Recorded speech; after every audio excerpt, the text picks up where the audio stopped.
یکم محرم الحرام کو آپ کی شہادت ہے، تو آپ کی شہادت پہ ہی بات کو ختم کرنے لگا ہوں۔ برادران اسلام، کرنے کو باتیں بڑی ہیں، آج میں نے ذرا کچھ ٹچ اور احادیث سے دیا ہے، جو عام علماء بیان کرتے ہیں نا، اس سے ہٹ کے میں نے کچھ احادیث بیان کی ہیں مطالعے کے ساتھ۔ اچھا، فاروق اعظم کی شہادت ہے جی یکم محرم الحرام کو۔ آپ احباب خوش نصیب ہیں، جو احباب میں ایک تجویز دے رہا ہوں، باقی آپ کی مرضی ہے، جن کو رب نے دیا ہے مخیر حضرات، جس طرح 10 محرم الحرام کو مولا حسین کے نام کا، مولا علی اصغر کے نام کی دیگیں چڑھاتے ہیں، لنگر تقسیم کرتے ہیں، تو یکم محرم الحرام میرے نبی کے دوسرے خلیفہ جناب فاروق اعظم کی شہادت کا دن ہے۔ تو یکم محرم الحرام کو بھی کوشش کریں، کچھ نہ کچھ آپ اہتمام کریں، اور اصالِ ثواب جناب فاروق اعظم کی بارگاہ میں کیا جائے۔ اور اگر نہیں کر سکتے تو جو گھر میں لنگر تیار ہو اسی پہ فاتحہ پڑھ کے آپ کی بارگاہ میں ثواب پیش کر دیا جائے، ٹھیک ہے؟ مگر کریں ضرور، اپنے فیملی کو بتائیں کہ یکم محرم الحرام کو خلیفہ دوم جناب فاروق اعظم کی شہادت ہے۔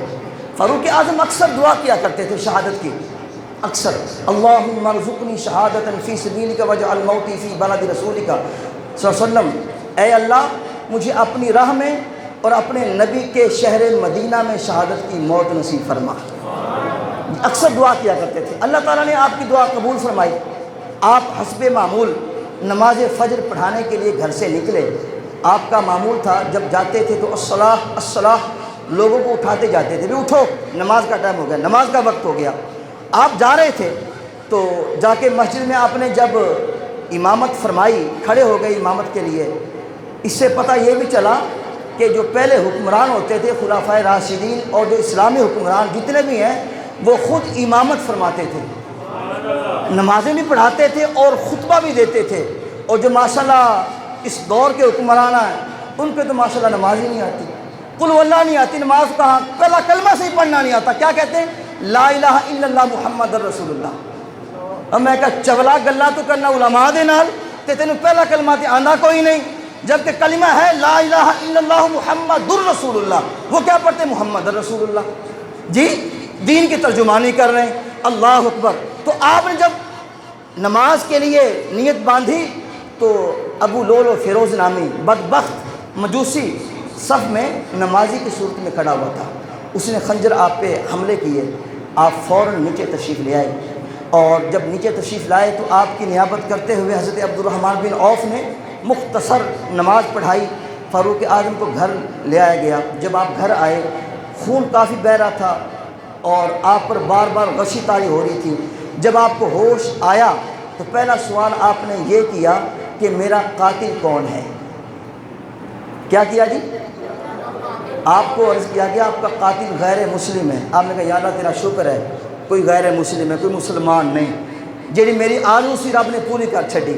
بہرکیف آپ کو اللہ نے شہادت کی موت عطا فرمائی۔ آپ نے اپنے بیٹے کو بھیجا عبداللہ کو، جاؤ ام المومنین حضرت عائشہ صدیقہ کی بارگاہ میں عرض کرو کہ ابا جی عرض کر رہے ہیں کہ جہاں حضور علیہ السلام آرام فرما ہیں، آپ کے ساتھ صدیق اکبر ہیں، میری خواہش ہے کہ مجھے مرنے کے بعد، شہادت کے بعد اس جگہ پہ دفن کر دیا جائے۔ مجھے پتہ ہے کہ وہ جگہ آپ نے اپنے لیے رکھی ہوئی ہے، حضرت عائشہ صدیقہ نے اپنے لیے رکھی ہوئی ہے، لیکن میں سوال کرتا ہوں، جب آپ کا بیٹا آپ کی بارگاہ میں آیا، ام المومنین کی بارگاہ میں، تو جب یہ سوال کیا گیا تو آپ کی آنکھوں میں آنسو آ گئے۔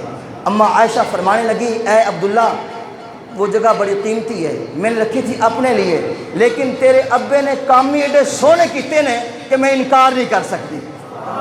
جا کے خوشخبری دے دے اپنے باپ نو کہ میری طرف وہ اجازت ہے۔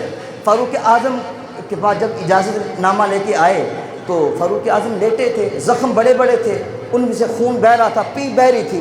تو جب پیغام لے کے آئے نا، کہنے لگے ابا جی آپ کے لیے پیغام ہے۔ کہا ایویں نہیں، لیٹے لیٹے میں نے پیغام نہیں سنانا، بلکہ میں نے اٹھا کے بٹھاؤ تاکہ بیٹھ کے گل سنا۔ آخر امام الانبیاء دی زوجہ محترمہ ہے تے ساڈی ماں ہے، اللہ اکبر۔